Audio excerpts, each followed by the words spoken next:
here we're back at ShiftEd. This is a Learn Quebec podcast that we've been doing for a couple of years now. And we kind of tap in a little bit to our community, our Anglo community. And today I have Nick Maturo from ELAN, which is English Language Artists Network. English Language Arts Network. And he's here to kind of share a little bit about what they do and what they can offer our Anglo educational community, and maybe get a little bit of background into how ELAN works. So welcome, Nick. Thanks for joining me today. Thank you for having me, Chris. Pleased to be here. Yeah. So, Nick, you're new to this post, right? Or relatively new within the last, couple handfuls of months that you've been the executive director?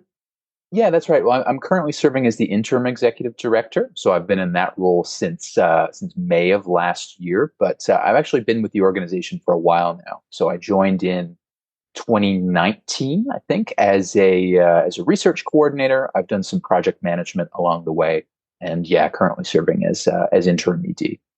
Awesome. Well, congratulations on that. Thank you. We really like at Learn collaborating with ELAN, so it just felt like a natural fit to hop on a podcast and talk with you. Could you kind of maybe just give us an overview of what's the history behind ELAN, and also what's its objectives or its intent within the Anglo community? Sure. Sort of broadly speaking, we like to think of our mission as being connecting, supporting, and creating opportunities for English-speaking artists across Quebec. The ways that we do that are various. We have sort of a number of different initiatives and projects that we cover. But I guess sort of going back and taking a historical view of how we started and where we've come from. The real genesis of ELAN was the Quebec Arts Summit, which took place in 2004 in Montreal. And that was really, I think, the first opportunity for artists, for government officials, and other sort of stakeholders within Quebec's English language arts community to come together and to sort of discuss the community as a whole. And it was sort of happening in a moment of, I think, as our founding ED, Guy Rogers, put it, a sort of sense of renewed optimism, I think, after the second referendum, and the sort of cultural scene in Quebec and certainly in Montreal in particular really starting to heat up. So this was really the first real meeting of its kind to discuss supporting artists and cultural workers within what is Quebec's official language minority community. So ELAN sort of rose from that process, and really I think we got the sense from that meeting that there was the necessary to have a kind of center of gravity to help create a sense of community. I think there was, the sense that there were a lot of sort of disparate artists who had, some sort of informal connections between each other. Some of whom saw themselves as English-speaking artists, but perhaps not even all of them, really conceived of themselves that way. So it was really important to have, an organization like ELAN there to help create that sense of community, help provide opportunities for artists and cultural workers to connect and find new ways to collaborate. So I think a lot of the early work was really around networking opportunities, opportunities to create a sense of community. But since then, while after the community has sort of taken root, I think it's certainly fair to say we've tried to build on that and I think understand the challenges that English-speaking artists face in Quebec, and make sure that we're offering them, also practical resources that can support them. So often that takes the appearance of capacity building resources like workshops or one-on-one consultations with an expert or a professional in a given field. Certainly, it's advocacy work as well, with funders and other government stakeholders.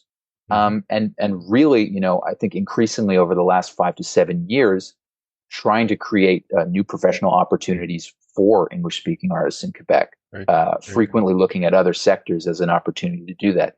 Education being sort of I think the clearest example of that. Right. Absolutely. And what kind of artists have memberships within ELAN? What kind of artists do you guys attract? I mean, yeah. What are some examples of the artists you have that are? Yeah, well, I guess it's worth mentioning that ELAN is a multidisciplinary art Hmm. service organization. So we really cater to artists from the full spectrum of artistic backgrounds. Okay. Certainly, we have I think a strong representation of folks in the performing arts, but certainly the visual arts are well represented as well. And I think it's really important for us to ensure that we serve a sort of diversity of artistic disciplines. Because there are some of our sister organizations like the Quebec Drama Federation, Quebec Writers Federation. They're experts in those fields. They serve those communities incredibly well. But other artistic disciplines don't actually have a sort of English language service organization for them specifically. So it really Okay. behooves us to ensure that we're covering a broad range in terms of people's artistic backgrounds and the work that they do. Amazing. We also, have a really wide range between emerging and established artists, which is really great.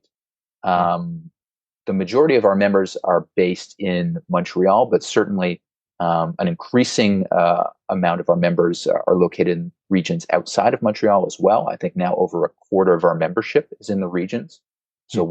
we're really increasingly focused on making sure that we're offering resources and connection opportunities to them that recognize their own unique regional realities. And of course, absolutely worth mentioning that we have a very strong representation of teaching artists within our Right. community as well, which has been really wonderful, and we owe completely to the success of our art ed program. Okay. So it's admittedly a challenge trying to ensure that we offer something for everyone that is interesting and useful and compelling. But I think it's an exciting challenge. It's one that pushes us to make sure that we're always in touch with our community, always in touch with our members, understanding their needs, and ensure that our resources and our services evolve to make sure that they're getting the support that they need. That's amazing. Let's nail down a little bit on the educational artists or the artists that um, can be of service within our schools here in Mhm. Quebec. What what are some examples of what those members bring into schools or projects that they get involved with via like a classroom or a teacher? Yeah, I mean, frankly speaking, there are so many good examples that it's really hard to Right? pick just one. I But bet. I bet. Yeah. I mean, certainly, I think it's worth highlighting some of the important work that they do in the classroom with at-risk youth, Hmm. with special needs students, with students who are experiencing mental health challenges. Increasingly, we're trying to ensure that our teaching artists really have the training to ensure that they can deal with some of the mental health challenges that are, I think it's fair to say, increasingly prevalent since the pandemic. For sure. So I think those For are sure. some, in a general sense, those are some examples of the really important and valuable and unique work that teaching artists can do in the classroom to help support educators in the education process. I also think it's worth highlighting some of the really interesting projects, really innovative projects that some of our teaching artists are doing around STEAM. So, Hmm. of course, STEM is super popular: science, technology, engineering, and mathematics. But Yep. we're throwing the arts in there as well because it Excellent. has a really important role to play. Um, Absolutely. For and I sure. think it provides a really unique opportunity for students who maybe were having difficulties connecting with STEM topics to have a new way of engaging with those topics and have a way of sort of exploring their creativity at the same time. But every teaching artist is unique. Every project is unique. Thanks to the classroom setting that they're in. I'd really encourage folks to take a look on our Artists Inspire website at the stories section. You can see some really wonderful examples there that will hopefully inspire you and give you some ideas about the type of work that our artists can do in maybe in your classroom. Amazing. And what would be the process for a teacher to, I mean, obviously that page, which I'll list in the description box so that people have access to it. Um, Perfect. but like, what's the process for a teacher that would be interested in um, inviting an artist to come and participate? Are projects kind of hashed together, or does the artist come in with an idea, or like what's all that process like to kind of get that ball rolling? Yeah, so certainly, if you look on the Artist Inspire website at our repertoire of artists, there are workshop offerings up there that people can get a look at to maybe give them some ideas. But certainly, for any interested educator who wants to explore this opportunity, the first step would be to decide whether they want to opt for our sort of regular workshop offering, or if they want to try out one of our new 1 day events. This is a sort of pilot project that we've just recently got off the ground. So the difference being that the workshop is a bit of a longer term opportunity, in the classroom, which provides, I think, an opportunity to go a little bit deeper in terms of working with students. Whereas the 1 day event is a sort of obviously more limited event, but it gives a sense of the work that an artist does, and gives a really good opportunity for students to ask some questions about their practice and their career as an artist. So once an educator, could you yeah, offer an go ahead. example of that? Like it, I wasn't aware of the 1 hour kind of like what are some of those offerings that Elan has? It's really brand new. So there Yep. are a number of different teaching artists within our repertoire have pitched some of these, so you can find them on Mhm. the Artist Inspire website. But frequently those look like an artist coming to do a performance, Mm. whether for a class or for a number of classes, followed by a bit of an artist talk Q&A session. Right. So a little bit less sort of tied to the curriculum compared to the workshops that we're usually known for. But I think Right. still a great opportunity to get an artist into a school setting who is familiar, in working in a classroom environment and engaging with students, to sort of, provide a really interesting and exciting exposure to the arts, and also sort of talk through their process and how they work, and hopefully give Right. some students some interesting ideas about what an artist is and does. Yeah. Sounds like a great kind of jumping off point for teachers to kind of get the kids inspired and excited about whatever might evolve from that initial contact. That's a great idea. Absolutely. Yeah. We look at these as two really complementary offerings that hopefully, perhaps for folks who are maybe a little bit reticent to get involved, or to, you know, see the value of the arts in the classroom, but Mm. just for one reason or another haven't jumped in with both feet yet. This is, I think, a really good opportunity to see the impact that a qualified and talented teaching artist can have in a school. Absolutely. Do you have any success stories that you could share with us, like of things that you've seen or participated in where you saw that spark in the students' eyes that like do you have could you share any of your personal examples? Because you were a part of Elan before you got into this position. Like were you participating as well in some of these workshops? Pre Unfortunately not. No, but so prior to my current role, I was working on another project, but in that setting, I did have a number of really great opportunities to work with the Artists Inspire team, Mhm. with their project manager Guillaume Jabour, who does incredible work supporting both educators and teaching artists, and making sure that they're able to do great work. So my exposure, while in the direct sense has been limited, it's been Mhm. really great to be able to talk to Guillaume, to Mhm. hear from him directly about some of the wonderful projects that have taken place and some of the feedback that he's gotten, and also some really great opportunities to get to know some of the teaching artists. Right. I've been able to organize some workshops where we've invited them to sort of come and present on their work, provide a bit of sort of professional development kind of information for their peers. And I can really see firsthand the skill and the passion in what they Mhm. do. So Yeah. so that's been incredibly inspiring. And I really do get the sense from them that they love what they do. They've had so many great opportunities to connect with students, and for them to see firsthand the impact of what they do. Amazing. Yeah, I remember talking with Louise Campbell, who is one of your members, Hmm. just an extraordinary artist. And she was connecting music with the outdoors. and she walked me through some of what she does with the students. And just going outside and listening to the sounds that are out there already.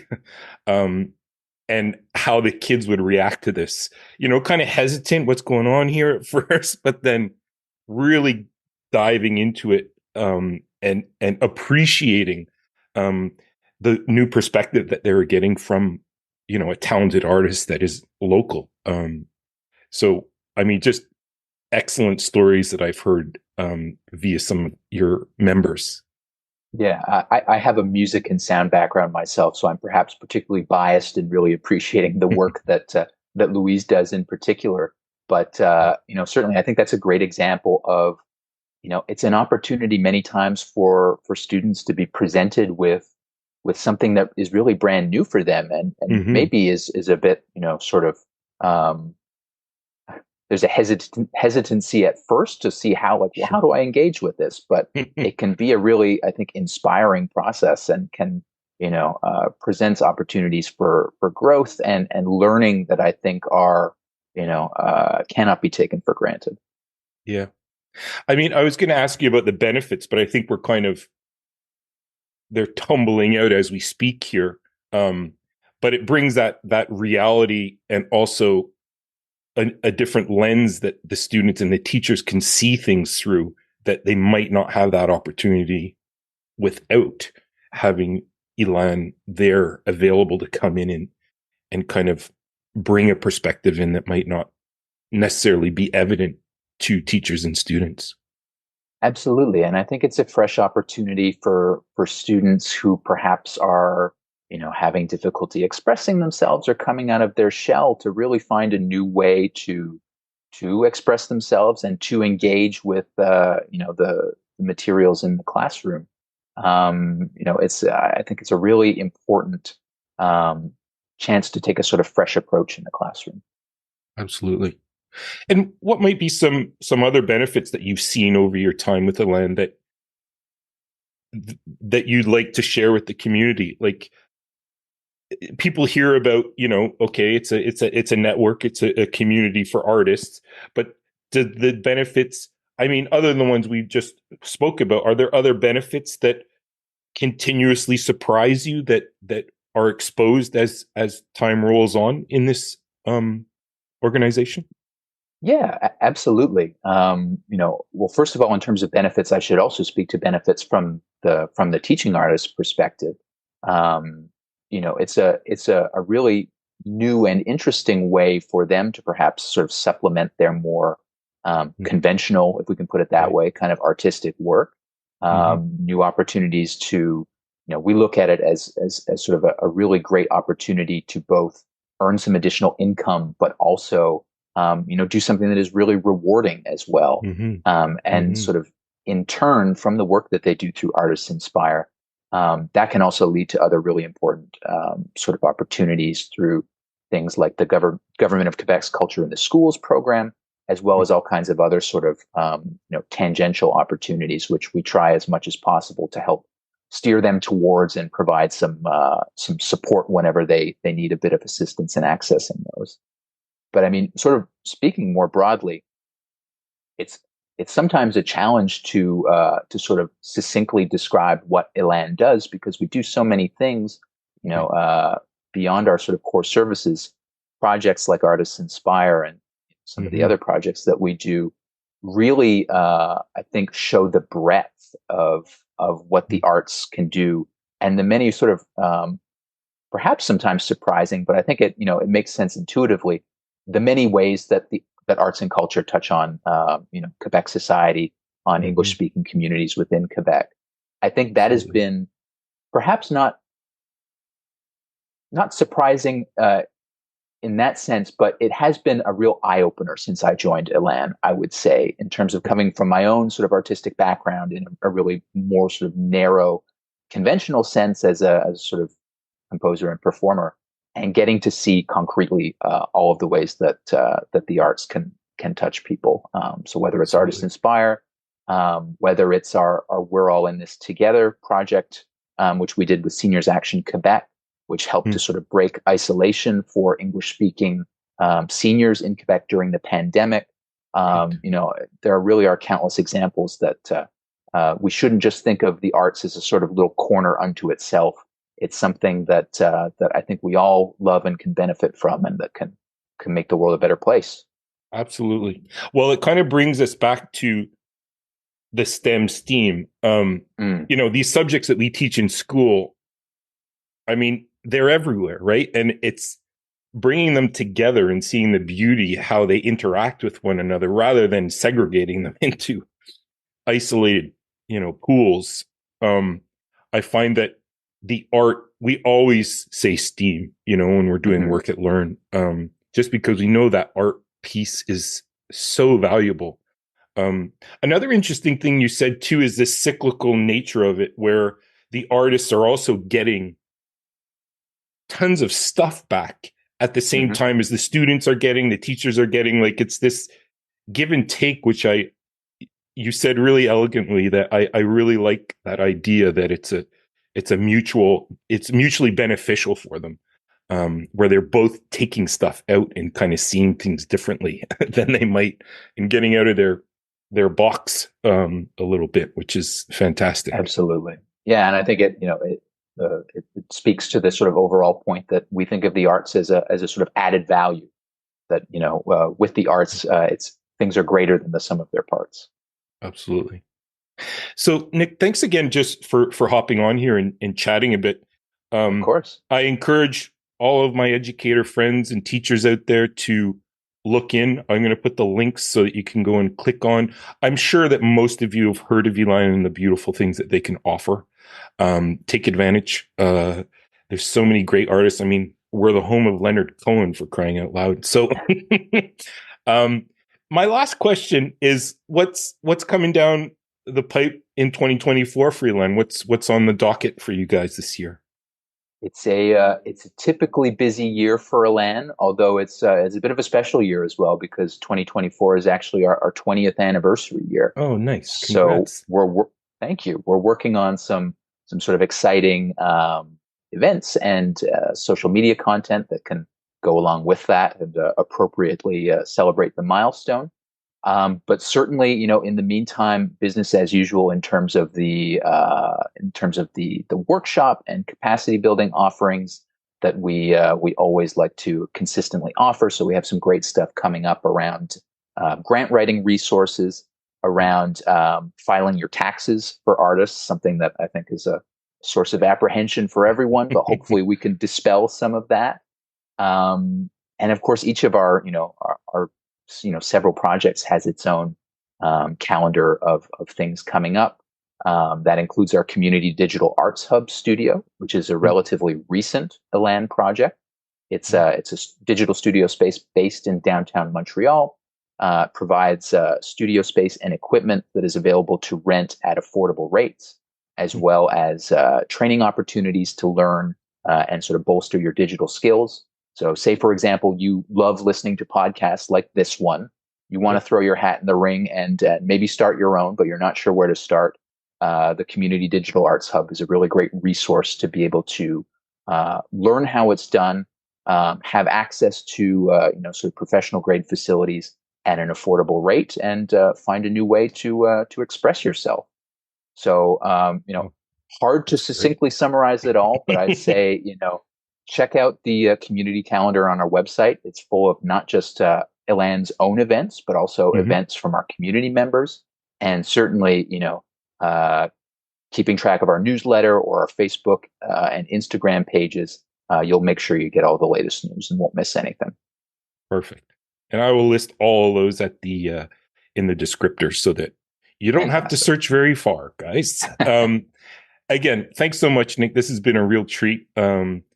I'm really excited that this community exists and that we get to collaborate with you guys. Likewise.